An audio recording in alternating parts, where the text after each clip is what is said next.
साथियों राम राम। किसान की बात कार्यक्रम में आपको घणो घणो स्वागत है। खबर 24 की यह खास पेशकश है। हर सप्ताह में आपके लिए हर शनिवार के दिन मैं धनराज नागर आपके लिए कार्यक्रम ले रहा हूँ। आज अपन बात करांगा वृक्षारोपण का बारे में। साथियों बारिश को समय ये देखो, और बारिश का समय में अपना किसान साथी लोग और पूरा देश में, पूरा राज्य में सब दूर जो है बाहर माहौल चाल रहा है वृक्षारोपण को। और प्रत्येक व्यक्ति जो है वृक्षारोपण के लिए उनकी जिम्मेदारी समझनी चाहे। वृक्षारोपण का क्या फायदा है और क्यों आवश्यक है, और वृक्षारोपण अपना ने क्यों करना चाहे। साथियों देखो, समय पे बारिश नहीं हुए और पर्याप्त जो है वातावरण अपना मिल नहीं सके, पर्याप्त ऑक्सीजन मिल नहीं सके, आदमी की तबीयत खराब होती जा रही है और माहौल पूरा खराब होता जा रही है, लकड़ियाँ की कमी होती जा रही है। साथ ही साथ में कई ऐसी बातें हैं जो अपना पर्यावरण के अंदर देखभाल मिले। साथियों आज का कार्यक्रम में अपन यही बातचीत ले रहा है कि पर्यावरण क्यों आवश्यक है, वृक्षारोपण क्यों आवश्यक है। तो साथियों अपना जो एक्सपर्ट है उन्हें से भी अपन जानागा। साथ ही साथ में अपना जो कुछ एक किसान है उन्हें से भी बात करांगा। साथ ही साथ में एक स्कूल की छात्रा है, आजकल स्कूलों में भी जो है वृक्षारोपण को कार्यक्रम करियो जा रही है। तो सभी बातों के लिए कार्यक्रम में अपन बातचीत करांगा आगे। तो आओ अपन सुना आना की।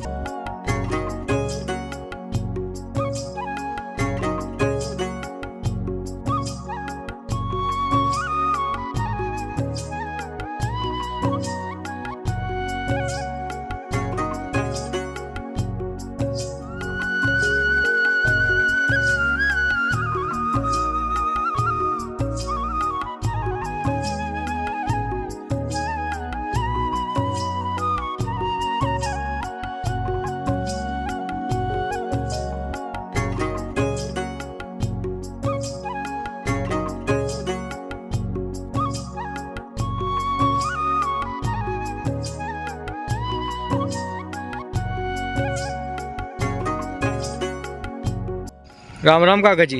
राम राम। क्या नाम है आपको? लाल सिंह। लाल सिंह जी कहीं गांव का? श्योपुर का। श्योपुर का। ये श्योपुर का अपना गांव कहाँ क्यों साहब? यो पास में, पाटन के पास। अच्छा अच्छा। तो अपन बार वृक्षारोपण को समय चल रही हो, बारिश को टाइम चल रही हो साहब। घनी जगह लोग बाग पेड़ पौधा लगा रहा है, वृक्षारोपण कर रहा है, तो क्यों लगा हुआ आवश्यक कहना है? बरसात की वजह से, छाया की वजह से। हाँ कतरा ही फायदा है यहाँ से। कतई फायदा। हाँ बोलो। ऑक्सीजन भी इनसे मिले। ऑक्सीजन गैस से मिले। हाँ लकड़ी मिले, फूल मिले, फल मिले। हाँ बहुत सारा फायदा है। हाँ घना फायदा। सही बात है। आजकल जलावा में भी लकड़ी काम में वृक्षा से ला अपने। हाँ लेनी। हाँ तो जो लकड़ी काटवा रहा है उन्हें कई खेबो छाओ लकड़ी काटनी चाहिए कि नहीं काटनी चाहिए? नहीं काटनी चाहिए, बंद करनी चाहिए, जैसे तो लकड़ी पैदा होगी। सही बात है। तो आपने कहीं उपाय करिया पेड़ पौधा काटवा नहीं काटवा के लिए? कहीं कोई नहीं काटवाना, माने ये बंद कर रहा क्या, लीमड़िया खेड़िया।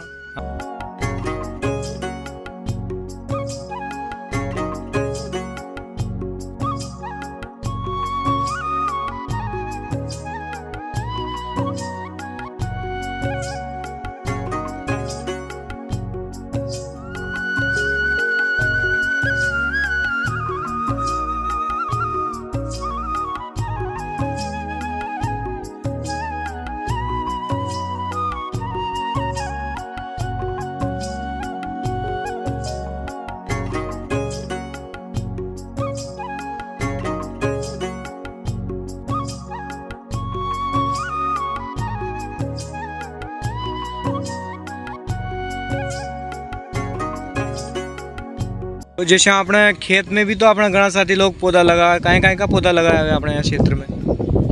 आम का लगावे, लीमड़िया का लगावे, नारंगी का है, नारंगी का है, जामफड़ है, नींबू है, नींबू है। हाँ सही बात है। देखो खेत में जो पौधा लगाने की बात ये लग रहे, अपना फल तो मिले ये सही, साथ में बोरा सब लगावे। तो आपने भी जो है बगीचों की जो लगा रखे हो काय को? नहीं लगा रहा क्या, अपने ये पौधे ही हुआ है, लीमड़िया, जामुना। हाँ सही। अम्बा बोरा। अच्छा लीम का पेड़ से, और पीपल को पेड़ है, नीम को पेड़ है, ये बड़ा बड़ा जो वृक्ष हो बल्डा है, ये ज़्यादा फायदेमंद रहे है नहीं? एक तो बड़ा भी ज़्यादा हो गई, बड़ा भी हो गए। हाँ और छाया वाया छाया है। बढ़िया बढ़िया रहे भाई। आ जा। अच्छा ये बताओ कि अपना नीम का जो पौधा है वो पौधों का कहीं काम उनका पत्ता कहीं काम आवे? उनका पत्ता आपने गाँव में भी डाल दो। हाँ गाँव नीम नहीं हर बात है। हाँ और दूसरी बात के उना लीमोड़िया आवे जो उना बेली करके उकाल के गौमूत्र में सोयाबीन में छिड़क दो, उनमें इली नहीं लागवाते। हाँ नीम का पत्ता ने सड़ा और उन्हें टंकी में गोल के छिड़क दो। अच्छा अच्छा, तो उनसे आपने कीट वीट नहीं लागे? नहीं लागे फसला में। हाँ। तो नीम का तो पत्ता घना काम करे। हाँ सही बात है।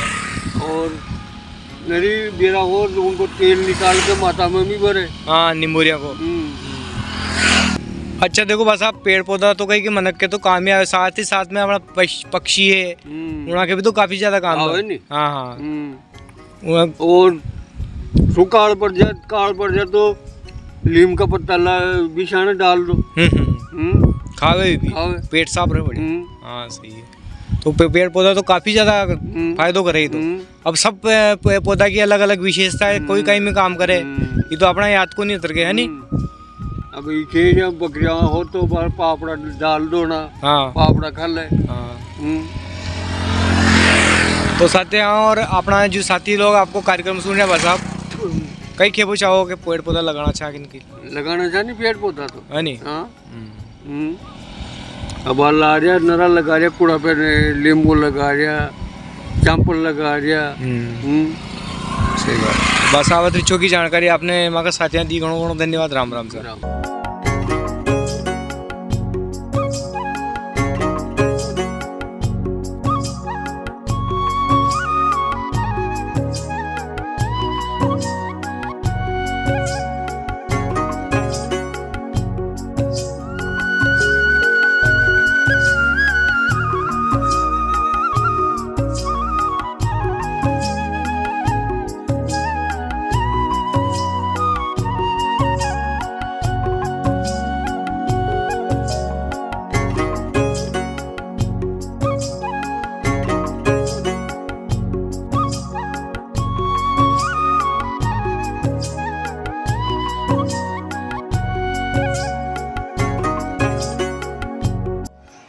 नमस्कार साथियों, मेरा नाम बुलबुल नागर है। मैं कक्षा 12वीं की छात्रा हूँ।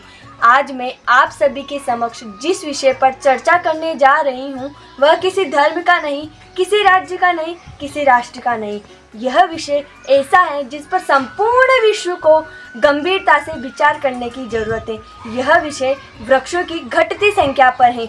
आज हमें यह समझ लेने की ज़रूरत है कि ईश्वर का वरदान है वृक्ष, वातावरण की शान है वृक्ष, मानव की सांस है वृक्ष। मत तुम्हें न काटो, सुंदरता की जान है वृक्ष, ऑक्सीजन का भंडार है वृक्ष। आज के इस युग में वृक्षों को काट काट कर नई नई इमारतें बनाई जा रही हैं। कहने को तो विकास हो रहा है, पर क्या सच में विकास हो रहा है? पर क्या सच में प्रगति हो रही है? मनुष्य का जीवन वृक्षों के बिना संभव नहीं है। इसी प्रकार अगर वृक्ष कटते रहें तो ये सिर्फ इमारतें बचेंगी, उसमें रहने के लिए लोग नहीं। वृक्ष प्रकृति का एक अनमोल उपहार है। हम अपनी ऐशो आराम के लिए वृक्षों को काट काट कर उन्हें नष्ट कर डालते हैं। इसी कारण हमारी पृथ्वी हरी भरी होने के अभाव से ही हमारा जीवन खुशहाल ढंग से, अभी आपने देखा ही होगा कि कितनी गर्मी पड़ रही है। इसी के साथ मतलब मैं तो कहना चाहूँगी कि वृक्ष एक सच्चे योद्धा हैं जो जन्म से लेकर ही हमें स्वच्छ एवं सुंदर वातावरण प्रदान करते हैं। और इसी के साथ राजस्थान के जो मुख्यमंत्री हैं श्रीमान भजन लाल जी शर्मा, उन्होंने हरियाली तीज के दिन राजस्थान मतलब जो हरियालो राजस्थान कार्यक्रम की शुरुआत की। हर वर्ष प्रत्येक व्यक्ति को 10 पौधे लगाने चाहिए और पौधे लगाने से नहीं वरन उनका ध्यान एवं उनकी देखभाल करनी चाहिए। इसी के साथ हमें सीख लेने की ज़रूरत है व प्रण लेने की आवश्यकता है कि हम सब मिलकर वृक्ष लगाएं एवं उन्हें नष्ट होने से बचाएं। तभी हम स्वस्थ एवं दीर्घायु हो सकते हैं। इसलिए हम कह सकते हैं कि जीवन का आधार है वृक्ष, जीवन का आधार है वृक्ष, धरती का श्रृंगार है वृक्ष, प्राण वायु दे रहे ऐसा परम उद्धार है वृक्ष। इसी विचारधारा के साथ मैं बुलबुल नागर अपनी वाणी को विराम देती हूँ। जय हिंद, जय भारत, जय जवान, जय किसान।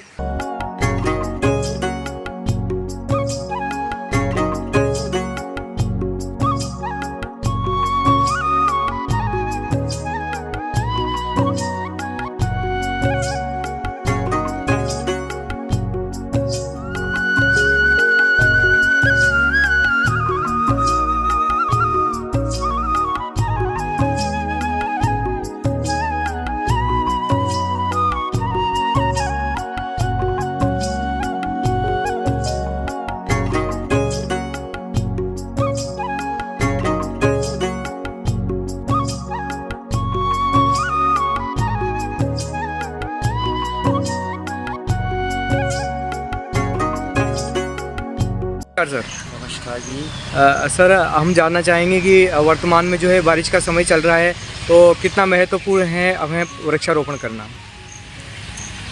देखिए, ये वृक्षारोपण जो है हमारे पर्यावरण एवं मानव समाज के लिए बहुत ही अधिक महत्वपूर्ण है जी इससे हमारा पहला तो क्या है, ऑक्सीजन का उत्पादन करने के लिए कोई हमारे पास आर्टिफिशियल फैक्ट्री है नहीं। जी।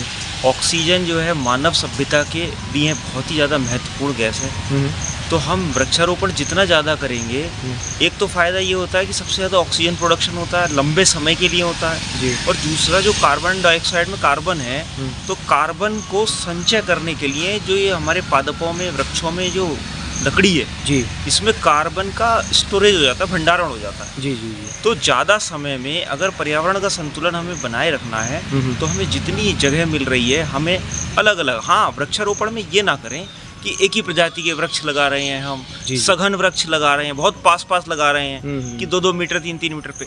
प्रजाति के अनुसार हमारा जो उपयोग है जी। कि आपको सड़क के किनारे वृक्ष लगाने हैं, नहर के किनारे लगाने हैं, खेतों पे लगाने हैं, जिस प्रकार से हमें अपना उपयोग है उस प्रकार से प्रजाति का चयन करें जी। प्रजाति के चयन के साथ साथ फिर हम उनकी उचित दूरी का चयन करते हैं जी। जैसे अगर मैं एक उदाहरण के रूप में दूं कि अगर आपको वृक्षारोपण करना है किसी इंडस्ट्री के लिए, रॉ मटेरियल के लिए, कच्चे माल के उत्पादन के लिए जी, तो आप एक बड़े एरिया में 3 मीटर 4 मीटर इस पे या फिर 3 बाई 1.5 मीटर इस तरीके से प्लांटेशन ले सकते हैं कि आपको एक निश्चित समय में ज़्यादा रॉ मटेरियल चाहिए जी जी।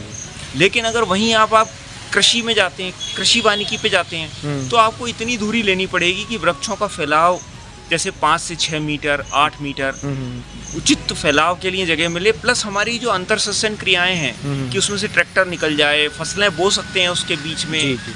आपकी इरिगेशन और ड्रेनेज के चैनल बना सकते हैं, पानी देना निकालना। तो इन सब चीज़ों को देख के जो हमारे जो आपके जो सिद्धांत हैं कि कृषि के और वानिकी के, उनको अगर ध्यान में रखते हुए हम वृक्षारोपण करते हैं तो हमारी प्रजातियां, हमारे पास 350 से ज़्यादा प्रजातियां हैं वृक्षों की अच्छा। जो कि हम लगा सकते हैं, अलग अलग जगह पर उपयोगी हैं जी। और हमारा ये मानसून का सीज़न है हाँ। ये बहुत ज़्यादा अच्छा रहता है इसके लिए जी जी। अभी झालावाड़ जिला है हमारा, काफ़ी सारा क्षेत्र है, इसमें कोई पठारी क्षेत्र भी है, कोई अच्छी हाँ। काली मिट्टी भी है हाँ। कौन से ऐसे वृक्ष हैं जो हमारे साथी लोग लगा सकते हैं? कहीं पहाड़ी है तो वहाँ कौन से लगा सकते हैं, और अच्छी काली मिट्टी है तो वहाँ कौन से उपयोगी रहेंगे हमारे यहाँ? देखिए, अब हमारे जो वृक्षारोपण है इसमें एक मुद्दा ये आता है, मैंने कहा आपके यूज़ के हिसाब से हमें लगाना है जी। जैसे कि किसान की अगर ज़मीन है तो वो कृषि वानिकी के हिसाब से लगाएगा हाँ। तो वो फलदार वृक्ष लगाएगा या फिर लकड़ी लेने वाले उगाएगा हाँ। दूसरा, अगर सड़क के किनारे लगा रहे हैं हम, छाया वाले वृक्ष लगा सकते हैं, सदाबहार लगा सकते हैं जो हरी पत्ती वाले रहें जी। और या फिर फलदार भी लगा सकते हैं। जैसे अब आप मेरे से ये आप पूछ सकते हैं कि कौन से, जैसे आपने पठारी और ये मिट्टी कही जी, किस परिप्रेक्ष्य में अगर हमें रोड के किनारे लगाना है हाँ। आपका चारागाह भूमि में लगाना है तो उनके सबके उद्देश्य अलग होते हैं, तो प्रजातियां अलग होती हैं जी जी। हमारे साथ किसानों के पास काफ़ी ज़्यादा झालावाड़ में संतरे के बारे में समझाया जाता है, पौधे लगाए जाते हैं, और भी कोई ऐसी वन है, ऐसे पौधे हो जो किसानों के लिए फ़ायदेमंद हो और पर्यावरण के लिए भी अच्छे रहें? किसानों के लिए फ़ायदेमंद है, आप संतरा लगा रहे हैं, नींबू बिल्कुल उतना ही अच्छा चल सकता है यहाँ पर जी जी। यहाँ अमरूद बहुत अच्छा चल सकता है, यहाँ कटहल बहुत अच्छा चल सकता है किसानों के लिए जी। और उसके साथ आप चाहें अगर तो अंजीर एक पौधा होता है जी, जो सूखी हुई अंजीर आपको मार्केट में मिलेगी हाँ हाँ हाँ। तो वो अंजीर यहाँ पर बहुत अच्छा चल सकता है। अच्छा, तो बारिश का समय है तो किस प्रकार हम पौधे लगाएं, किस प्रकार से सावधानी रखें, किसे तैयार करें गड्ढा, तो किस प्रकार से उनकी हाँ, सावधानी रखें? हाँ, ये अच्छी बात कही आपने। देखो, एक सामान्य आदमी होता है, वो ये सोचता है कि मैं सिर्फ पौधा लगा दूँ जी। आप वृक्षारोपण कर दें, लेकिन उसमें क्या होता है, हमारे 15 से 20% तक वो अगले साल तक जिंदा रहते हैं। आपने 100 पौधे लगाए तो 15 से 20 पौधे अगले साल जिंदा लगेंगे जी जी रहेंगे जी। अगर आपने खाली गड्ढा खोद के बारिश में पौधा लगा दिया जी जी। अब इसमें कुछ सावधानियां बरतें आप अगर, तो आपके 100 में से 100 पौधे जिंदा रहेंगे जी जी।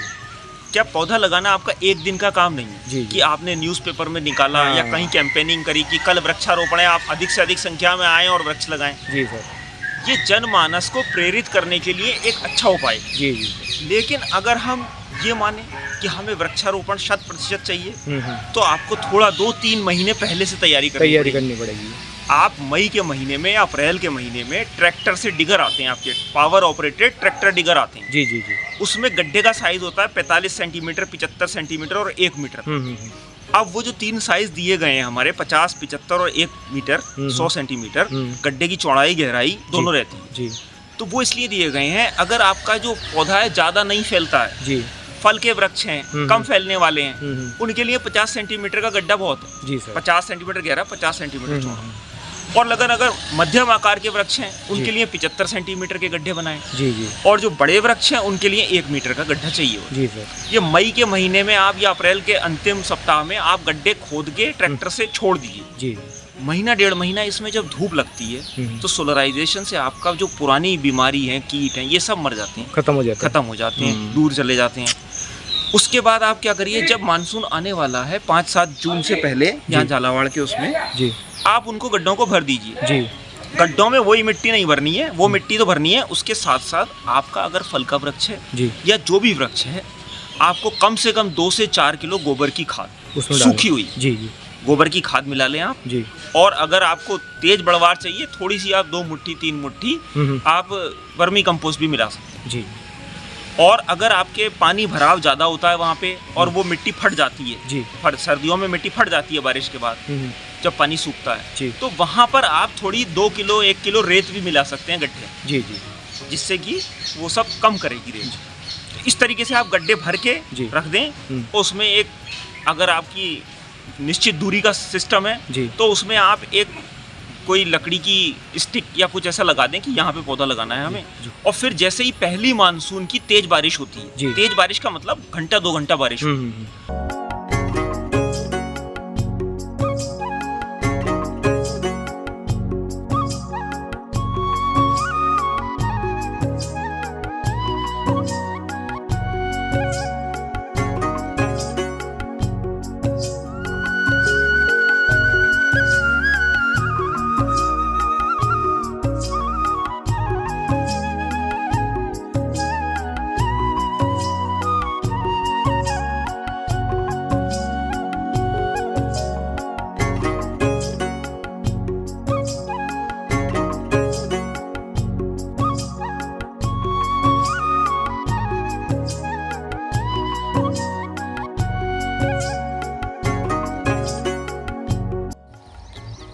तो साथियों कार्यक्रम में आपे कसो लग्यो आप माए जरूर बताजो, क्योंकि वृक्षारोपण घणो जरूरी है। आपने कम से कम अपना घर पे आंगन में एक पेड़ जरूर लगावा। साथ ही साथ में अपनी मेरा है, खेत है या छोटी कम जमीन है जहाँ पर आप फसल नहीं ले सका, वहाँ भी आप वृक्षारोपण करके अधिक मुनाफो कमा सका। साथ ही साथ में कई प्रकार से वृक्षारोपण करना चाहे, क्यों आवश्यक है, गर्मी में कई प्रकार से तैयारी करा आदि का बारे में अपना जानियो। तो साथियों आज अपना यो कार्यक्रम आप सभी कसो लग्यो माए आप कमेंट बॉक्स में ज़रूर बताजो। साथ ही साथ में किसान री बात कार्यक्रम अगले सप्ताह फिर आपके दही नई जानकारी नई बातें ले मैं आऊँगा। और साथियों देखो माका चैनल है, आप सब्सक्राइब करजो, लाइक करजो और ज़्यादा से ज़्यादा यहाँ कार्यक्रम में शेयर करजो। तो आपने कार्यक्रम कसो लग्यो कमेंट बॉक्स में आप ज़रूर बताजो। अब दियो अनुमति कार्यक्रम समाप्त करवा कि आपका साथी धनराज नागर है, तो फिर मलांगा। राम राम सा।